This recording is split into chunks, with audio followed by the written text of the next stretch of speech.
Assalamualaikum. Hai, perkenalkan nama saya Siva Pujia dengan NIM 2004752, kelas 1B Pendidikan Ekonomi pada mata kuliah Pendidikan Pancasila dengan dosen pengampu Bapak Supriyono, SPD, MPD. Pada kesempatan ini, saya akan berbagi materi mengenai sumber historis, yuridis, dan sosiologis Pancasila sebagai sistem etika, serta dinamika dan tantangan Pancasila sebagai sistem etika.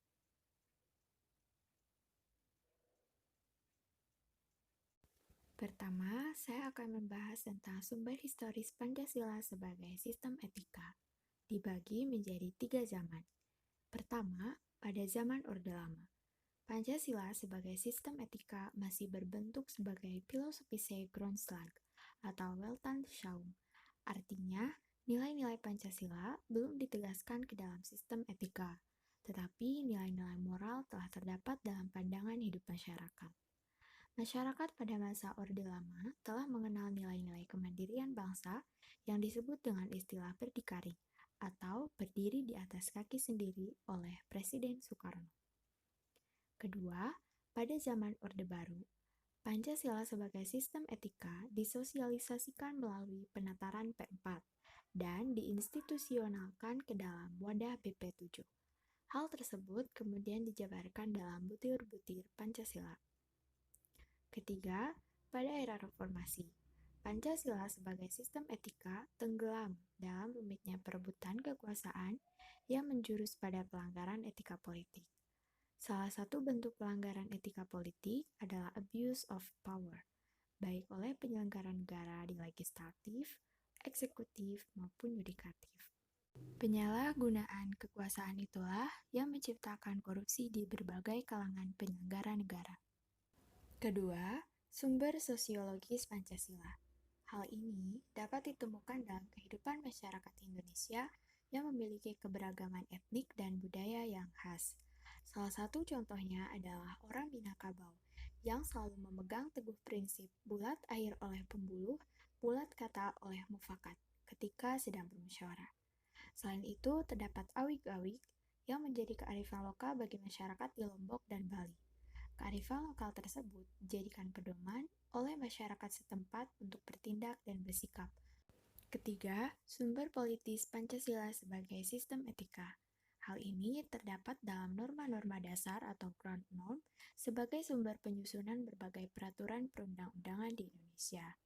Pancasila sebagai sistem etika merupakan norma tertinggi yang sifatnya abstrak, sedangkan perundang-undangan merupakan norma yang ada di bawahnya yang bersifat konkret. Etika politik tersebut mengatur masalah perilaku politikus, kemudian berhubungan dengan praktik institusi sosial, hukum, komunitas, struktur-struktur sosial, politik, dan ekonomi. Dinamika Pancasila sebagai sistem etika. Pertama, di zaman Orde Lama, pemilu diselenggarakan dengan semangat demokrasi yang diikuti oleh banyak partai politik. Tetapi, pemilu tersebut hanya dimenangkan oleh 4 partai, yaitu PNI, Parmusi, PNU, dan PKI. Hal ini seolah membuktikan bahwa terdapat kekeliruan dalam penerapan Pancasila sebagai sistem etika. Bahkan, terdapat tudingan bahwa pemilu zaman Orde Lama dianggap terlalu liberal karena pemerintahan Soekarno yang menganut sistem demokrasi terpimpin yang cenderung otoriter. Kemudian, pada zaman Orde Baru, sistem etika Pancasila diletakkan dalam bentuk penataran P4. Selain itu, muncul konsep manusia Indonesia seutuhnya sebagai cerminan manusia yang berperilaku dan berakhlak mulia sesuai dengan nilai-nilai Pancasila. Artinya, manusia sebagai makhluk ciptaan Tuhan Yang Maha Esa secara koordinasi bersifat monodualistik, yaitu makhluk rohani sekaligus makhluk jasmani dan makhluk individu sekaligus makhluk sosial. Terakhir, pada zaman reformasi, sistem etika Pancasila tenggelam dalam euforia demokrasi.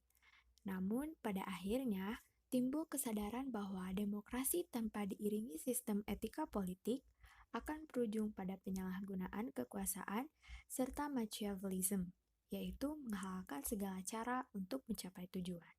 Tantangan Pancasila sebagai sistem etika. Pertama, sikap otoriter dalam pemerintahan. Hal ini terjadi di zaman Orde Lama yang pada saat itu diterapkan sistem demokrasi terpimpin. Hal tersebut tentu tidak sesuai dengan sistem etika Pancasila yang lebih menonjolkan semangat musyawarah untuk mufakat. Kedua, pada zaman Orde Baru terdapat tantangan yang terkait dengan masalah KKN, yaitu korupsi, kolusi, dan nepotisme yang merugikan penyelenggaraan negara. Hal tersebut tidak sesuai dengan keadilan sosial karena ketiganya hanya menguntungkan segelintir orang atau kelompok tertentu.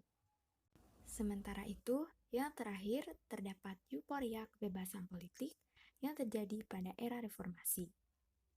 Hal ini menyebabkan banyaknya norma-norma moral yang diabaikan, sehingga terjadi sikap anarkisme yang memaksakan kehendak dengan mengatasnamakan kebebasan demokrasi.